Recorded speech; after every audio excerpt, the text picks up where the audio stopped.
దేవుని దగ్గరికి వెళ్తే కూడా ఈ క్రైస్తవులందరూ దేవుడు ఖచ్చితంగా వీళ్ళందరినీ కూడా గద్దిస్తాడు. ఒక ఖచ్చితమైన పరిష్కారం మీకు ఇచ్చిన తర్వాత కూడా దాన్ని మీరు సరిగా ఉపయోగించుకోలేదురా అని దేవుడు ఖచ్చితంగా ఈ క్రైస్తవులను బోధకులందరినీ ఖచ్చితంగా గద్దిస్తాడండి. ఎందుకంటే పరిష్కారం మన దగ్గర లేక కాదు, ఆ పరిష్కారములోనికి అందరూ రాకపోవడం వల్ల ఈనాడు చాలా పెద్ద డ్యామేజ్లే జరుగుతున్నాయి. అందరైతే ఇప్పుడు భయభ్రాంతులకు గురవుతున్నారా లేదా? బాధపడుతున్నారా లేదా? క్రైస్తవులు ఇబ్బంది పడుతున్నారా లేదా?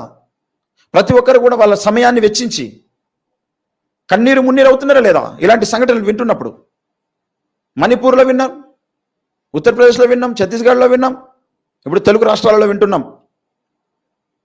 రండయ్య ఏకమవుదాం, పోరాడదామంటే ఒక నాయకుడు ముందుకొచ్చి మాట్లాడింది లేదు. ఎవరి సందు వాళ్ళు చూసుకుంటున్నారు, ఎవరి సేఫ్ వాళ్ళు చూసుకుంటున్నారు. ఇది కుదరదు, అలా ఉండడానికి వీలు లేదు. బోధలు ఏమైనా ఉంటే మనం పర్సనల్గా చూసుకుందాం తర్వాత. కానీ